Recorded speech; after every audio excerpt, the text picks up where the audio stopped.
want to be sure to invite you to our upcoming Prophecy Conference. It's going to be in wonderful, beautiful Colorado Springs this August 6th and 7th and 8th. Boy, I tell you, August here where I live is a hot month, and Colorado Springs is a great, cool place. We're going to be in a lovely hotel, the Marriott there on Tech Center Drive. We're going to have an incredible lineup of speakers. Many of them helped us in Florida. Some of the headliners are going to be Bob Cornuke, Jerome Corsi, Pastor Billy Crone, Pastor Russ Dizdar, Joseph Farah, very well-known, recognizable names. We would love for you to join us. The registration cost is only $90 for the conference. What a deal. 3 days of solid biblical prophetic teaching and a chance to gather with believers from all over.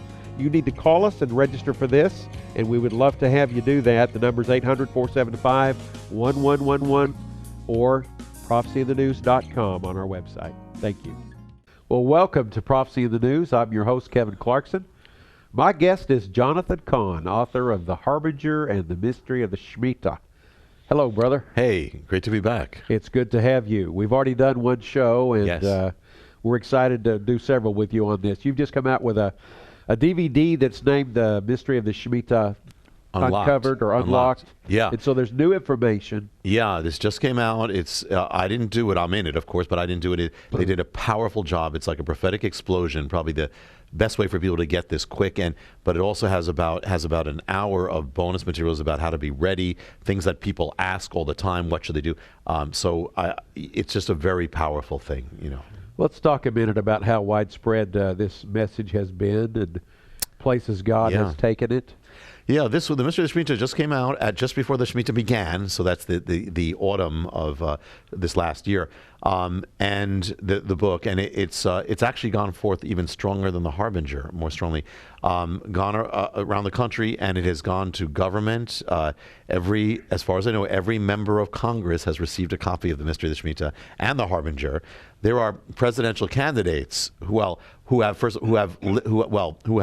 giving out these books. Who have lifted them up in Congress. I mean, it's crazy, but I believe that God wants the leaders. You know, one of the things about the Harbinger and this is that leaders are involved in some of the Harbingers, even the President of the United States. You know, if you notice, and senators. So, you know, because God uses the leaders. Leaders represent the land, as in ancient Israel. Always. So, therefore, it's interesting that he keeps on opening the door to reach leaders. And so I've been invited to go to Washington several times to speak in Congress. And there's an event that gathered leaders and presidential candidates in the Capitol that was opened by the Harbinger. I mean, so it's very prophetic days. And something happened just recently, which I believe by the time, before we're finished at one of the programs, we'll show it. Okay. But a prophetic moment, because I believe we're at a prophetic moment that happened in the Capitol just not long before this program. Wow. Well, that's an amazing way God's opening those doors, Jonathan. You're also having a lot of people follow this, I guess, on YouTube and ways of. Yeah, it's going out in all different ways. It's going out over the globe. Yeah, when I spoke in Capitol Hill, I don't even know how this happened. I mean, one of the major things was an African site, Nigeria, picked up for, I don't know what happened, and literally they have people from all over the world, America as well. Millions of people now have seen that speech, and are seeing things on the Shemitah and all those things. So yeah, God, sometimes he does it through the back door, but God has a way of getting his word out, getting the warning out. And I believe that's exactly what it is. It's a warning because God is calling us back from in the midst of judgment. Well, you began, I know, kind of probably minding your own business, Messianic, Jewish Messianic congregation pastor, and began kind of researching, and you were led to the message of Isaiah 9:10, but all of this sort of unpackaged, but it seems like as time is going on, you've unfolded and uncovered even more things, like not just the economy, but other factors. Oh, yeah. The Mystery of the Shemitah is big. I mean, I'm bigger than I knew it was big, but I didn't realize the specifics of how big it is. We've seen when we talked before how this links to this lies behind the rise and fall of the economy, rise and fall of the stock market, the bond market. Which in the Bible it was linked to the economy and was linked to the blessings or sustenance.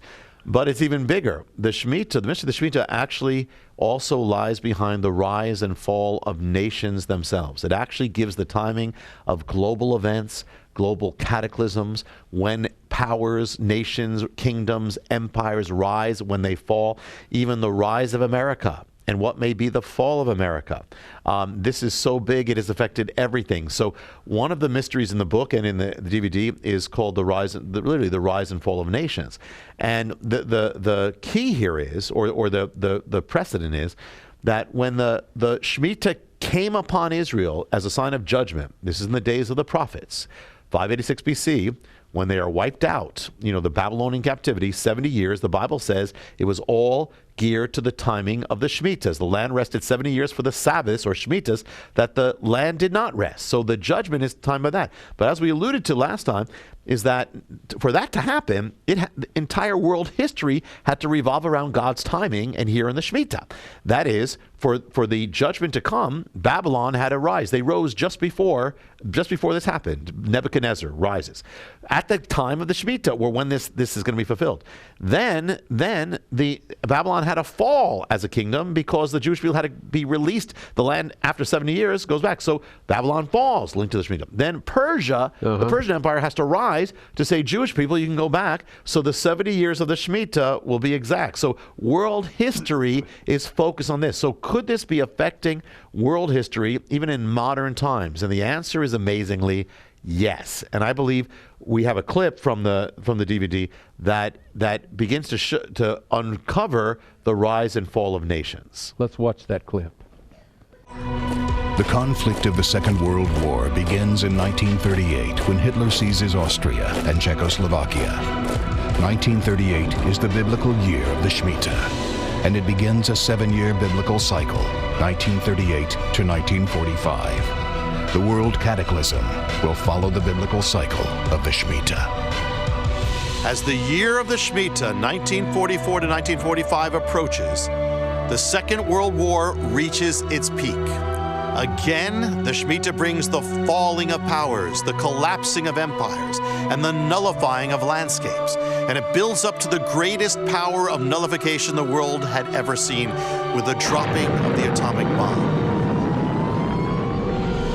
The 7-year cycle and the year of the Shemitah reach their end in the first week of September 1945. That very same week, the Second World War reaches its end. The war is sealed by the victors' procession in the streets of Berlin days after the surrender of the Japanese Empire. It is the only procession that will take place at the war's conclusion, sealing the Second World War. The date of that procession is September 7th, 1945. That's Elul 29, the Shemitah's climactic day, and the very day that ends the 7-year biblical cycle. Well, that's an amazing clip. Yeah, it is. That's just one cataclysm geared to the Shemitah, the rise and fall of nations. That's World War II, World War I as well.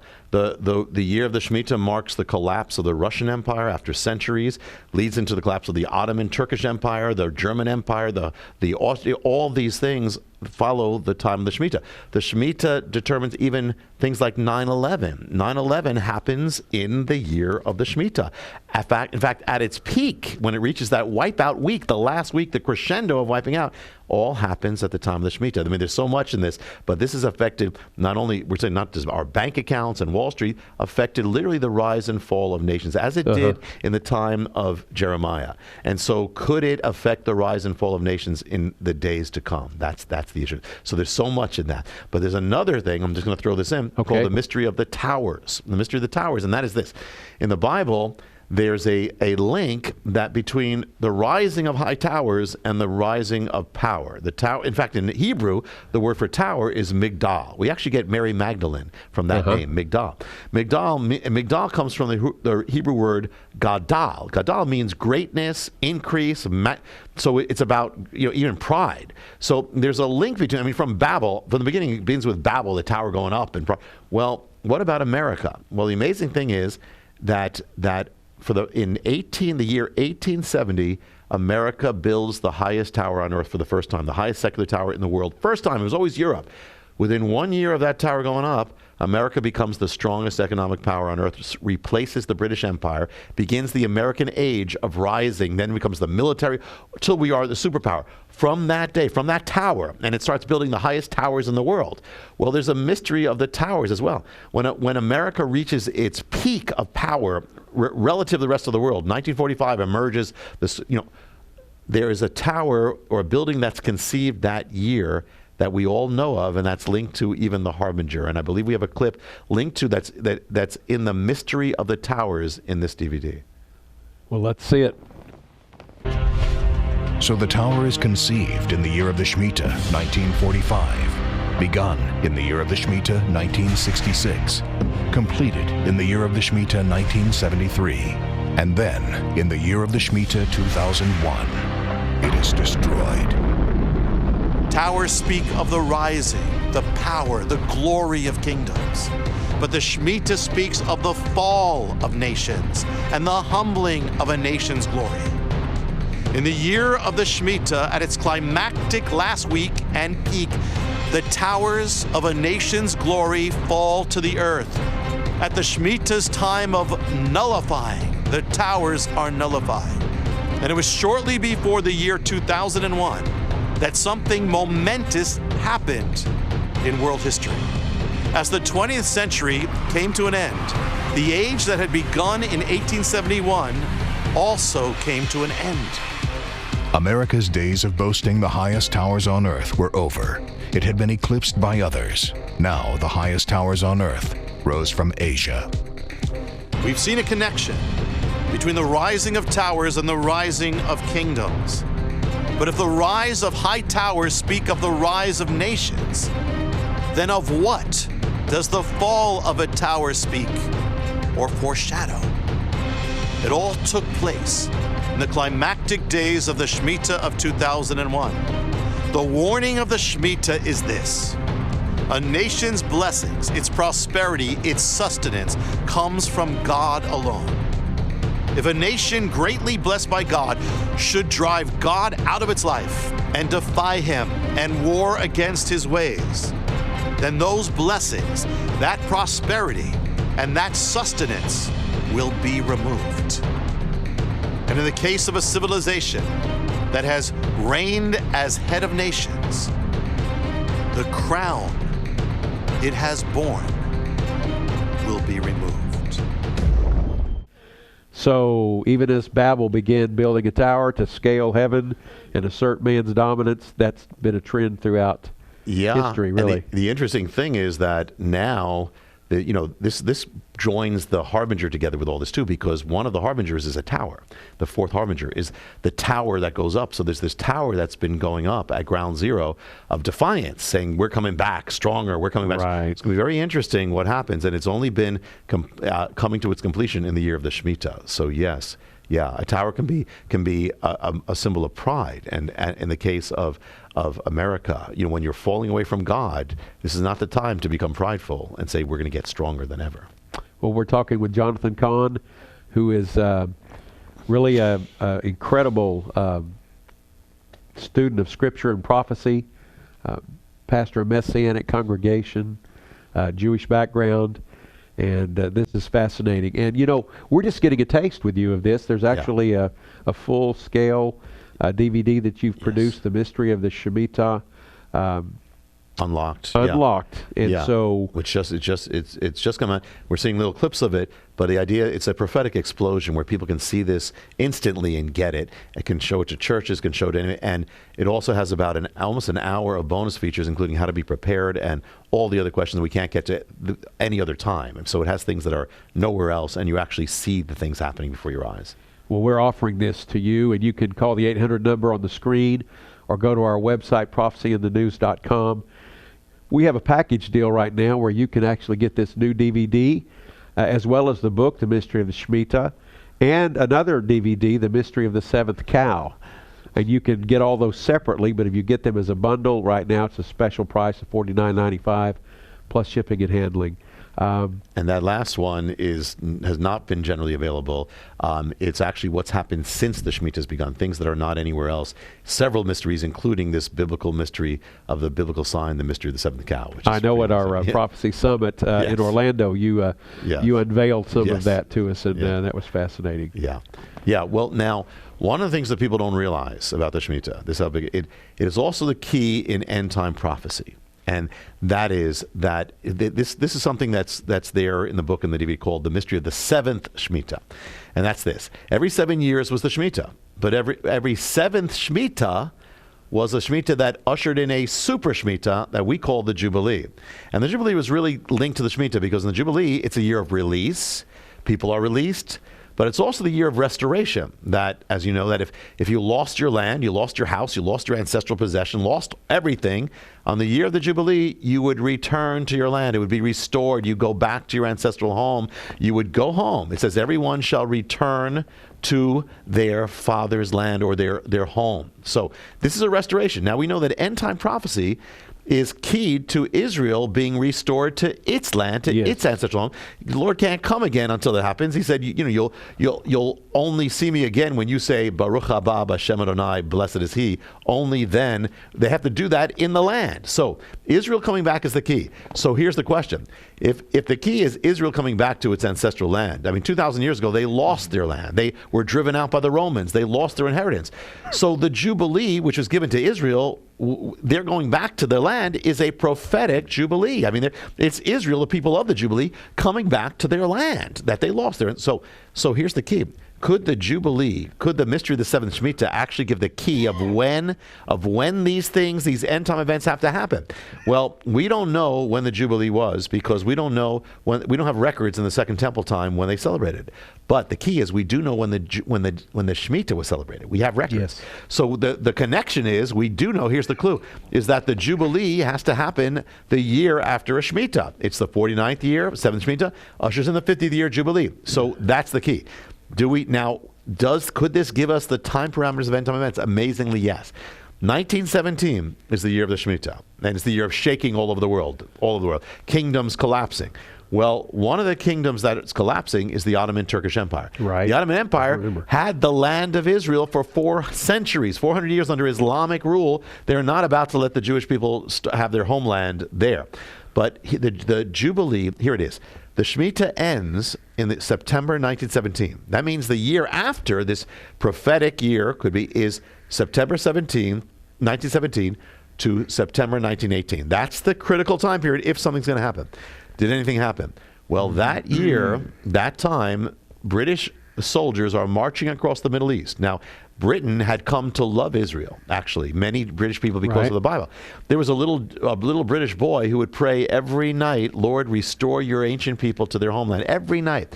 And here now, England is brought into the war and is brought into the Middle East to be a player here. They enter under General Allenby, they enter Israel. The Ottoman Turkish Empire collapses. Israel goes into the hand of the British Empire, and for the first time in 2,000 years, there's a power that is friendly to Israel that's been given the land. And the general who does it, General Allenby, was the little English boy who prayed every night, God, restore your people to their land. And he's used to do it. So here it happens. And then when does it? So they issue the Balfour Declaration, which says the Jewish people can return. This will be a Jewish homeland. So here's the beginning of this prophetic Jubilee. When does it happen? Happens November 1917, right in the biblical prophetic parameters of when the restoration, the Jubilee, according to the seventh Shemitah. And so what happens? Everyone shall return to the land. Jewish people returning to become a homeland. They will return to their ancestral possession. What happens now if we go, I mean, that's enough there, but what happens if we go 7 Shemitahs into the future to find the next 7th Shemitah? Could that give us the prophetic timetable or parameter of when a prophetic event restoration has to happen? Well, where does it take us? The 7th Shemitah is September 1965 to September 1966. Well, that means the prophetic period following the year of the Shemitah, after the Shemitah, is September 1966 to September 1967. Anything significant happen? I believe it does. Well, I think so. At that time, in the parameter, June 7th, Israeli soldiers storm into the Lion's Gate of Jerusalem. They enter to the Western Wall after 2,000 years. For the first time, there are Israeli soldiers in their homeland, home city, holy city of Jerusalem. They get to the wall, prophetic restoration in the time parameter. Everyone shall return to their ancestral possession. Jerusalem is Israel's ancestral possession given by God.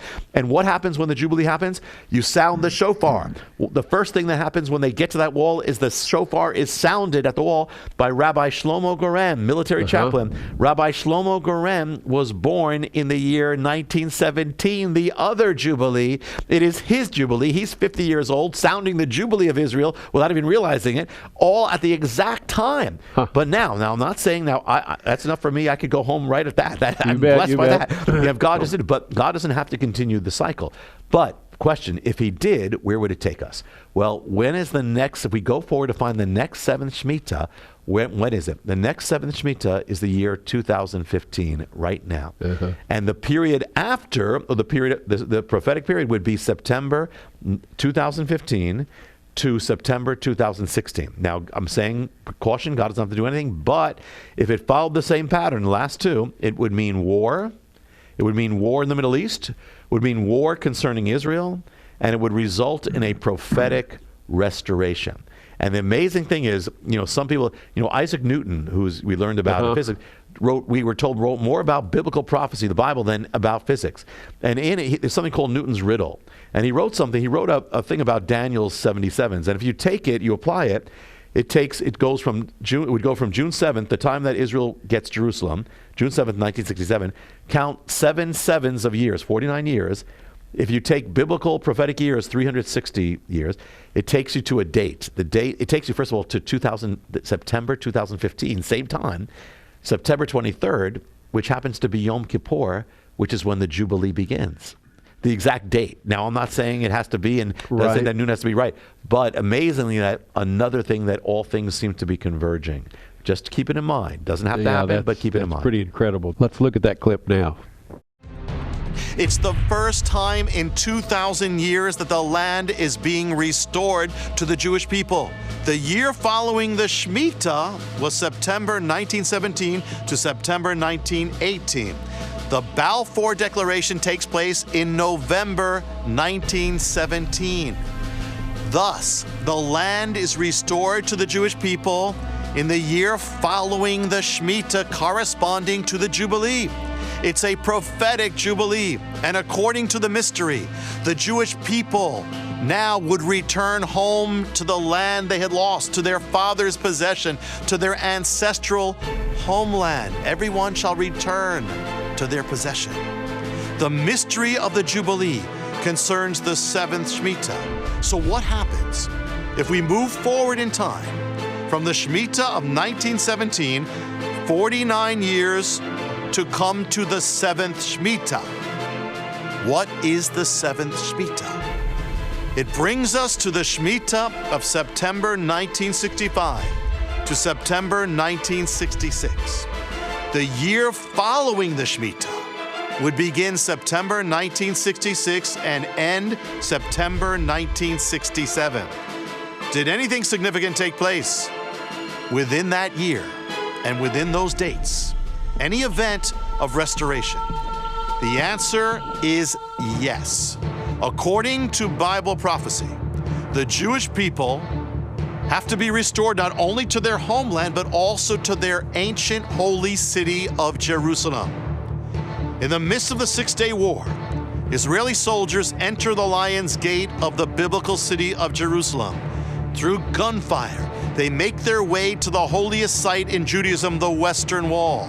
There they weep. And after 2,000 years, the Jewish people are restored to their ancient capital, Jerusalem. It happens on June 7th, 1967. Within the parameters of the year ending in September 1967, the year following the seventh Shemitah, the Jubilee. The seventh Shemitah had ushered in the second restoration of the land. According to the mystery of the seventh Shemitah, the Jewish people had returned to what they lost 2,000 years before, Jerusalem. They had regained their long-lost possession and returned to their ancestral home. The two great restorations of the land each happened according to the mystery. The Bible ordains that in the year of the Jubilee, the shofar, the ram's horn, is to be sounded.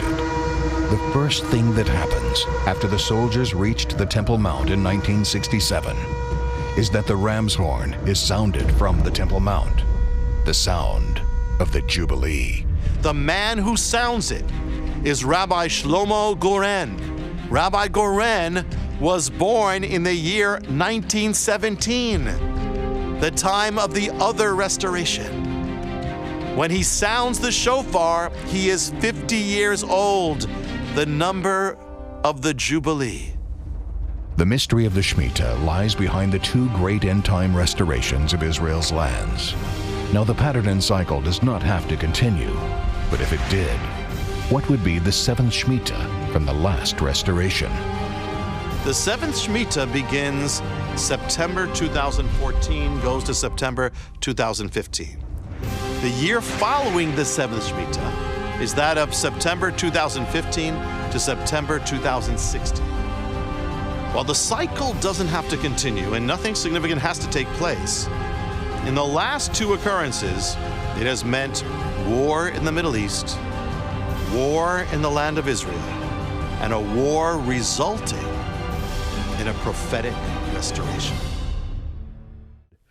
What an incredible word about the age we're living in and the years right in front of us.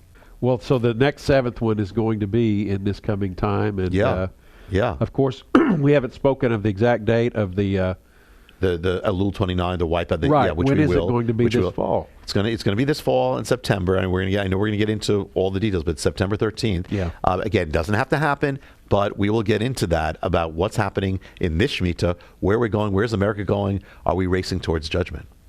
That's good. And I look forward to the next show because we're going to be examining the roots of America and really why America is under judgment from God. And these are really decisive times we live in. They can be frightening, but they can also be exciting. This is a great opportunity for the Lord.